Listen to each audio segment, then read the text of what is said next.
ನಾಡಹಬ್ಬ ಮೈಸೂರು ದಸರಾದ ಜಂಬೂ ಸವಾರಿಗೆ ಇನ್ನೇನು ಕೆಲವೇ ಗಂಟೆಗಳು ಕೂಡ ಬಾಕಿ ಇರುವಂತಹದ್ದು. ಈ ಹಿನ್ನೆಲೆಯಲ್ಲಿ ಎಲ್ಲಾ ರೀತಿಯ ಸಿದ್ಧತೆಗಳನ್ನ ಅಂಬಾವಿಲಾಸ ಅರಮನೆಯ ಆವರಣದಲ್ಲಿ ಮಾಡಿಕೊಳ್ಳಲಾಗಿರ್ತಕ್ಕಂಥದ್ದು. ಸಂಪೂರ್ಣವಾಗಿ ಎಲ್ಲ ಸಿದ್ಧತೆಗಳಾಗಿದ್ದು ಅಂತಿಮ ಹಂತದ ಸಿದ್ಧತೆಗಳನ್ನ ಅರಮನೆ ಅಂಗಳದಲ್ಲಿ ಮಾಡಿಕೊಳ್ಳಲಾಗ್ತಾ ಇರ್ತಕ್ಕಂಥದ್ದು. ಮತ್ತೊಂದೆಡೆ ದಸರಾ ಜಂಬೂ ಸವಾರಿಯ ಪ್ರಮುಖ ಆಕರ್ಷಣೆ ಆಗಿರ್ತಕ್ಕಂಥ ದಸರಾ ಗಜಪಡೆಗೂ ಕೂಡ ಒಂದು ತಯಾರಿಯನ್ನ ಕೂಡ ನಡೆಸ್ತಾ ಇರ್ತಕ್ಕಂಥದ್ದು. ನೀವು ದೃಶ್ಯಗಳಲ್ಲಿ ಗಮನಿಸ್ತಾ ಇದ್ದೀರಿ. ಏನು ದಸರಾ ಜಂಬೂ ಸವಾರಿಯಲ್ಲಿ ಪಾಲ್ಗೊಳ್ಳುವಂತಹ ಏನು ಗಜಪಡೆ ಇದೆ, ಆ ಗಜಪಡೆಗೆ ಸಿಂಗಾರಗೊಳಿಸುವಂತಹ ಕೆಲಸಕ್ಕೆ ಈಗ ಮುಂದಾಗಿರ್ತಕ್ಕಂತಹದ್ದು. ಪ್ರಮುಖವಾಗಿ 14 ಆನೆಗಳಿಗೆ ಚಿತ್ತಾರ ಬಿಡಿಸುವಂತಹ ಕೆಲಸಕ್ಕೆ ಕೂಡ ಈಗ ಕಲಾವಿದರು ಕೂಡ ಮುಂದಾಗಿರ್ತಕ್ಕಂತಹದ್ದು. 8 ಮಂದಿಗಳ ತಂಡದಿಂದ ಈ ಒಂದು ಬಣ್ಣ ಬಳಿಯುವಂತಹ ಒಂದು ಕಾರ್ಯಕ್ಕೆ ಮುಂದಾಗಿರ್ತಕ್ಕಂತಹದ್ದು. ನವಿಲು, ಗಂಡಬೇರುಂಡ, ಬಳ್ಳಿಗಳ ಚಿತ್ತಾರಗಳನ್ನ ಬಿಡಿಸ್ತಾ ಇದ್ದಕ್ಕಂಥದ್ದು ಕಲಾವಿದರು. ಪ್ರಮುಖವಾಗಿ ಗಳಲ್ಲಿ ಮತ್ತು ಕಣ್ಣು, ಕಿವಿ, ಕಾಲು ಆಕರ್ಷಕ ಚಿತ್ತಾರಗಳ ಬಣ್ಣಗಳನ್ನ ಕೂಡ ಬಿಡಿಸ್ತಾ ಇರ್ತಕ್ಕಂತಹದ್ದು. ಇದು ಯಾವುದೇ ರೀತಿಯ ಹಾನಿ ಆಗದೇ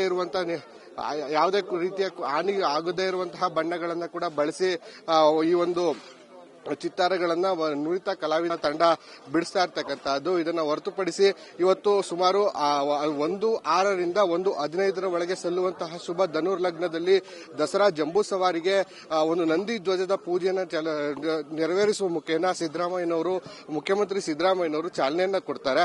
ಆನಂತರದಲ್ಲಿ ಸುಮಾರು 125 ಕಲಾ ತಂಡಗಳೊಡನೆ 58 ಶಬ್ದ ಚಿತ್ರಗಳು ಸೇರಿದಂತೆ ಜಂಬೂ ಸವಾರಿ ಮೆರವಣಿಗೆಯಲ್ಲಿ ಪಾಲ್ಗೊಳ್ತವೆ. ಅಲ್ಲದೆ 14 ದಸರಾ ಆನೆಗಳು ಕೂಡ ಈ ಒಂದು ಜಂಬೂ ಸವಾರಿ ಮೆರವಣಿಗೆಯಲ್ಲಿ ಸಾಲಾನೆ 3 ಹಂತಗಳ ಸಾಲಾನೆ ಮತ್ತು ಕೊನೆಯದಾಗಿ ಕ್ಯಾಪ್ಟನ್ ಅರ್ಜುನ ಚಾಮುಂಡೇಶ್ವರಿ ಅಂಬಾರಿಯನ್ನ ಒತ್ತಿ ಅಭಿಮನ್ಯು ಚಾಮುಂಡೇಶ್ವರಿ ಆನೆಯನ್ನ ಒತ್ತಿ ಒಂದು ಪುಷ್ಪಾರ್ಚನೆಯನ್ನ ಸಲ್ಲುವಂತ ಸ್ಥಳಕ್ಕೆ ಬರ್ತಾನೆ. 4:06 ಈ ಒಂದು ಪುಷ್ಪಾರ್ಚನೆಗೂ ಕೂಡ ಒಂದು ಸಮಯವನ್ನ ಕೂಡ ಈಗಾಗಲೇ ನಿಗದಿ ಮಾಡಿರ್ತಕ್ಕಂಥದ್ದು. 48,000 ಆಸನಗಳ ವ್ಯವಸ್ಥೆಯನ್ನ ಅಂಬಾವಿಲಾಸ ಅರಮನೆಯಲ್ಲಿ ಈಗಾಗಲೇ ಮಾಡಿರ್ತಕ್ಕಂಥದ್ದು. ಕಳೆದ ಬಾರಿ 60,000ಕ್ಕೂ ಹೆಚ್ಚಿನ ಆಸನಗಳನ್ನ ವ್ಯವಸ್ಥೆ ಮಾಡಲಾಗಿತ್ತು.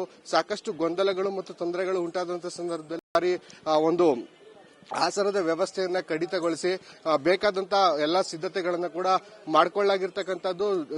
ಮೈಸೂರು ನಗರಾದ್ಯಂತ ಪೊಲೀಸ್ ಬಿಗಿ ಭದ್ರತೆಯನ್ನ ಕೂಡ ಹಾಕಲಾಗಿರ್ತಕ್ಕಂಥದ್ದು.